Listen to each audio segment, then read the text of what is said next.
तो आपने देखा कि कई किस्से ऐसे भी हैं जो ये दिखाते हैं कि विवाह से जुड़े साक्ष्य मौजूद हैं। अनिरुद्धाचार्य जी का एक बार फिर से मैं रुख करना चाहूंगी। अनिरुद्धाचार्य जी, आपसे मैं जानना चाहूंगी कि राधा रानी और श्री कृष्ण के बीच में आखिर क्या रिश्ता था? क्या उनका वाकई विवाह हुआ था? क्योंकि कई लोग ऐसा कहते हैं कि विवाह तो नहीं हुआ था, सिर्फ अटूट और अमर प्रेम की कहानियां ही राधे कृष्ण से जुड़ी हैं। देखिए, जो लोग कहते हैं कि विवाह नहीं हुआ वो लोग सत्संग नहीं करते और शास्त्र नहीं पढ़ते।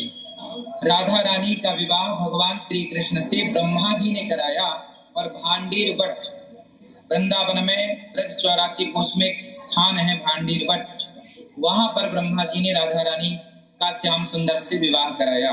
गर्ग संहिता में गर्गाचार्य जी ये बात स्पष्ट रूप से लिख रहे हैं। गर्ग संहिता में ये बात लिखी हुई है, अन्य पुराणों में भी ये बात लिखी हुई है। कृष्ण और राधा सदा से एक है और विवाह भांडीर वट में ब्रह्मा जी ने कराया, इसका प्रमाण शास्त्र है। तो विवाह हुआ। जो लोग कहते हैं नहीं हुआ विवाह, वो इसलिए कहते हैं क्योंकि वो सत्संग करते नहीं, शास्त्र पढ़ते नहीं, तो अज्ञानवश वो ऐसा झूठ फैलाते हैं और वो झूठ पर बिलीव कर लेते हैं। तो स्टूडियो में भी मेरे साथ मेहमान मौजूद हैं और अगला सवाल मैं यही जानना चाहती हूँ। पूजा भाटिया जी, आपसे शुरुआत करूंगी। कई जगह जिक्र मिलता है कि राधा रानी माँ लक्ष्मी का अवतार है, इससे जुड़े शास्त्रों में किससे क्या कहते हैं? देखिए, राधा रानी जो है लक्ष्मी का अवतार है। अगर हम शास्त्रों को पढ़ें तो उसमें हमें कई जगह ऐसा विवरण दिया गया है जहाँ बताया गया है कि जब विष्णु जी ने अवतार लिया था तो उनके साथ कई देवी देवताओं ने अवतार लिया था और लक्ष्मी जी ने भी राधा के रूप में अवतार लिया था पृथ्वी पर और उन्होंने जन्म लिया था। जो हमारी जो कीर्ति है, माता कीर्ति के गर्भ से जन्म लिया था और कहा जाता है कि उनके गर्भ से उन्होंने साक्षात जन्म नहीं लिया था, बल्कि वो प्रकट हुई थी राधा अष्टमी वाले दिन, यानी कि भाद्रपद मास के शुक्ल पक्ष की अष्टमी तिथि को उनका अवतरण हुआ था। और ये कहा जाता है कि जब प्रसूति की जो दर्द उनको हो रहा था, जो महारानी कीर्ति थी, तो उस समय उन्होंने वायु को जन्म दिया था और उस समय जब वो वायु को जन्म के साथ ही राधा रानी का भी जो है अवतरण उसी दिन हुआ था। राधा रानी की यदि हम वैसे बात करें तो देखिए, जो ही राधा सो ही कृष्ण, इसमें भेदनामान कहा जाता है। और ये भी कहा जाता है कि जैसे अगर हम कृष्ण जी की बात करें तो कृष्ण अगर बांसुरी है तो राधा रानी जो है उनकी बांसुरी की धुन मानी जाती है। कृष्ण जी अगर गीत हैं तो राधा रानी उनका संगीत माना जाता है। इन दोनों में कोई भी भेद नहीं है। कृष्ण जी का जो स्त्री रूप है उनका एक ही अंश है, वो ही राधा रानी को ही माना जाता है। और ये भी कहा जाता है कि जिस तरह से अपनी जितनी भी शक्तियां थी कृष्ण जी ने राधा जी में समाहित कर दी। बिल्कुल, राधा कृष्ण के सभी अवतारों में उनके साथ रहती हैं, ऐसी भी बातें कही जाती हैं। कृष्णा जी, आपसे भी मैं यही जानना चाहूंगी कि शास्त्रों में राधा को लक्ष्मी के अवतार के रूप में वर्णित किया गया है, इससे जुड़ी जानकारी अगर आप हमें विस्तार से दे सकें। राधा और कृष्ण ये भगवान विष्णु और महालक्ष्मी का अवतार हैं। राधा जी भगवान कृष्ण के जाने से इतना वो हो गई, विचलित हो गई कि उन्होंने जो है तुरंत, जब कृष्ण भगवान का जन्म हो जाता है 15 दिन के बाद राधा अष्टमी आती है, तो महालक्ष्मी जो है, श्री जी जो हमारी प्यारी जिनको हम ब्रजवाहनु कहते हैं, वो जो है उनके पीछे पीछे वो भी जन्म ले लेती हैं। कई जगह बताया है कि देखिए, जो अवतार लेते हैं उनका जन्म नहीं कहते, उनको प्रकट कहते हैं, प्रकट उत्सव। तो इसलिए वो एक सरोवर में एक कमल के ऊपर एक छोटी सी कन्या जो कमल पे एक लेटी हुई थी, जब वहाँ से जो है निकलते हैं उनके पिताजी, तो वो देखते हैं कि अरे तो ऐसे निकल रही है, तो लड़की ने आंख नहीं खोली, वो बच्ची ने आंख नहीं खोली। वो कौन थी? वो राधा रानी थी। वो उनको लेके आते, जब तक उन्होंने श्री कृष्ण को नहीं देखा तब तक उन्होंने अपनी आंखें नहीं खोली। बिल्कुल, बहुत ही सुंदर रोचक कहानियां हैं, किस्से हैं। लेकिन एक सवाल ये भी होता है कि क्या रुक्मिणी और राधा एक ही हैं? क्योंकि राधा रानी से जुड़े एक रहस्य की कहानी रानी रुक्मिणी से भी जुड़ी है कि क्या श्री राधा रानी और रानी रुक्मिणी वास्तव में एक ही दिव्य शक्ति की दो अलग अलग अभिव्यक्तियां हैं? राधा रानी और रानी रुक्मिणी भगवान कृष्ण की प्रमुख प्रेमिकाएं। हिंदू धर्म में महत्वपूर्ण स्थान रखती हैं। रुक्मणी जो द्वारका के राजा भद्रव्रज की पुत्री थी, कृष्ण की प्रमुख पत्नी और रानी के रूप में जानी जाती हैं। उनके विवाह और भक्ति का वर्णन पुराणों में आदर के साथ किया गया है। दूसरी तरफ राधा रानी का जन्म वृंदावन में ब्रजभानु और कीर्तिदा के घर पर हुआ था। राधा रानी को कृष्ण की अनन्य प्रेमिका और भक्ति का आदर्श माना जाता है। लेकिन कुछ विद्वानों का मानना है कि राधा ही रुक्मणी थी और रुक्मणी ही राधा थी। दोनों को ही देवी लक्ष्मी का रूप माना जाता है। कहने को तो राधा रानी का जन्म शुक्ल पक्ष में हुआ था और रुक्मणी जी का जन्म कृष्ण पक्ष में हुआ था, लेकिन दोनों ही माता लक्ष्मी के अंश हैं। इस वजह से कई विद्वानों ने दोनों को एक ही माना है। यही वजह है कि रुक्मणी और राधा रानी के बीच संबंध का रहस्य एक धार्मिक और पौराणिक दृष्टिकोण से बेहद जटिल और रहस्यमयी माना गया है। पारुल चौधरी जी, आप क्या जानकारी हमें इस बेहद सुंदर किस्से से जुड़ी बता सकती हैं? क्या राधा रानी और रानी रुक्मिणी एक ही हैं? जी बिल्कुल, जैसे कि जब जन्म हुआ था, जब जन्म लेना था भगवान विष्णु जी ने, तो उसके बाद महालक्ष्मी को भी लेना ही था जन्म, तो क्योंकि जब विष्णु जी आगे आगे तो महारानी तो पीछे पीछे जाएंगी, तो उन्होंने अपने आप को दो हिस्सों में बांट लिया था। तो वो एक रुक्मणी का रूप धारण उन्होंने किया था, दूसरा उन्होंने किया था राधा रानी का, जो हमारी श्री जी के नाम से हम जानते हैं, जिनकी पूजा करते हैं, हमारी लाडली जो है। लेकिन जो इनके पीछे की कथा है रुक्मणी और राधा रानी की, जो एक डिफरेंस बताया गया कि एक उनकी प्रेमिका थी, एक उनकी आत्मा है, उनका हृदय रूप है हमारे कृष्ण जी का, और दूसरे हमारी रुक्मणी जो उनकी पत्नी का, जिनको दर्जा दिया गया है, लेकिन पत्नी का दर्जा ऐसे मिला था उनको। एक उसकी छोटी सी कथा थी और कहानी थी कि रुक्मणी जी का विवाह हो रहा था। उस समय पर श्री कृष्ण जी से उन्होंने अपना आग्रह किया था, उनसे रिक्वेस्ट की थी कि मेरी शादी ज़बरदस्ती हो रही है तो आप मुझसे विवाह कर लीजिए। तो उन्होंने विवाह किया था रुक्मणी जी से।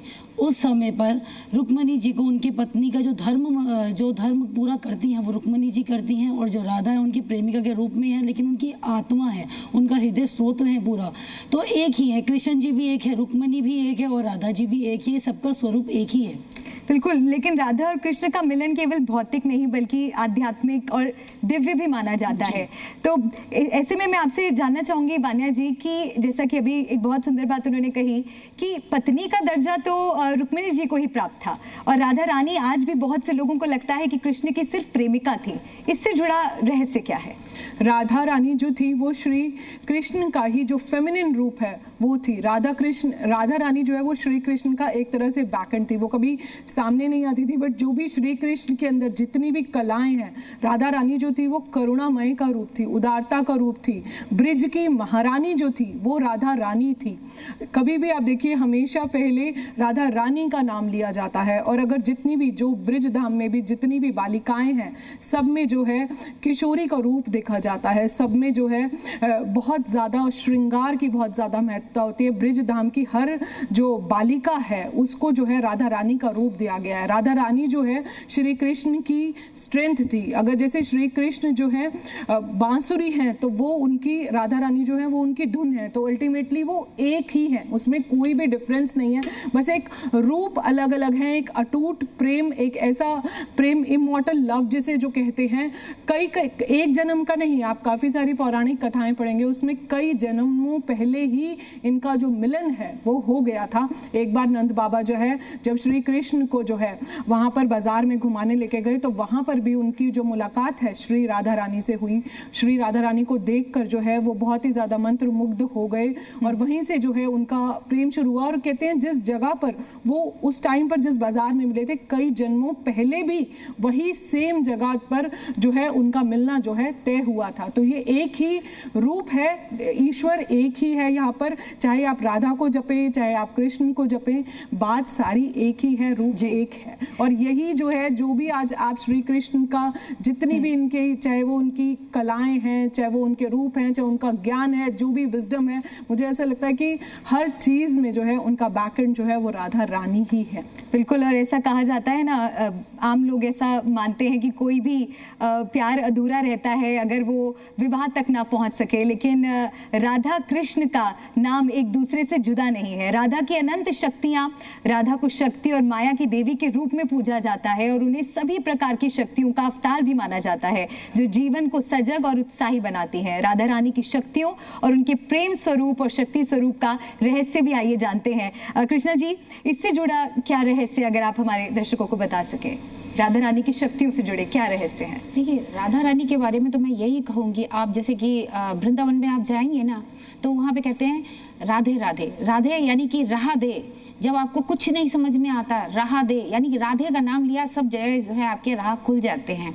राधा रानी जो है प्रकृति की देवी, राधा रानी प्रेम का प्रतीक। जब उनका जन्म हुआ था तो प्रीति योग में हुआ था। प्रीति योग में जो जन्म लेता है वो बहुत ही ज़्यादा यानी प्रेम की तरफ या भावुकता की तरफ बहुत ज़्यादा आकर्षित रहते हैं और उनके अंदर वो प्रेम दिखता है। और माँ राधा रानी जो है वैसे भी महालक्ष्मी हैं, श्री जी हैं, और अपनी श्री जी जो है अगर प्रेम के अगर हम बात करते हैं तो इनके लिए तो कहते हैं कि प्रेम की वजह से ही जो है भगवान श्री कृष्ण से के पास में एक यानी कि दोनों अलग अलग दिखाई देते हैं मगर हैं दोनों एक। वो आत्मा है, भगवान श्री कृष्ण की आत्मा है, प्रेम का प्रतीक है। जहाँ भगवान श्री कृष्ण की मुरली में वो विराजमान होती हैं, भगवान श्री कृष्ण के कंठ में, उनके यानी कि शरीर में हर एक रग रग में राधा रानी ही विराजमान रहती है। बेशक उनकी जो है आप कह दें कि उनका विवाह जो है उसकी अलग अलग कहानियां हम देखते हैं, मगर यहाँ पर राधा रानी केवल सिर्फ श्री कृष्ण के लिए बनी है। उन्होंने भगवान श्री कृष्ण को पुनः जो है उनके साथ में बाल लीलाएं उन्होंने खेली और फिर इसके बाद बरसाने में और वृंदावन में रास लीलाएं भी बहुत ज़्यादा रची हैं। तो राधा रानी के जो अंतिम क्षण थे उससे जुड़े भी कई किस्से और कई कहानियां हैं, और ऐसा कहा जाता है कि जब राधा रानी देह त्यागने वाली थी तो उन्होंने अपनी अंतिम इच्छा ये व्यक्त की थी कि वो कान्हा से उनकी बांसुरी सुनना चाहती हैं, जिन्हें उनके दिल की, वृंदावन की धुन माना जाता है। श्रुति द्विवेदी जी, एक छोटा सा रिएक्शन आपसे इस पर चाहूंगी, क्या है इससे जुड़े कहानी और किस्से? देखिए, सबसे पहले तो ये बताऊंगी कि श्री कृष्ण को दो ही चीज़ें बहुत प्रिय थी। एक थे उनकी बांसुरी और एक थी लाडली जो यानी कि किशोरी जी राधिका रानी। तो जब भी किशोरी जी के लिए वो बांसुरी बजाते थे तो कृष्ण जी केवल राधिका रानी के लिए ही बांसुरी बजाई जाती थी। और जब कहते हैं श्री कृष्ण ने बांसुरी त्यागी, अंतिम समय में श्री कृष्ण ने राधिका रानी को बांसुरी की धुन सुनाई और फिर उसके बाद जो है उन्होंने अपना देह त्यागा राधिका रानी ने। तो ये एक बहुत ही अद्भुत रहस्य है। बांसुरी इनफैक्ट त्यागी नहीं, उन्होंने तोड़ के अलग कर दी थी।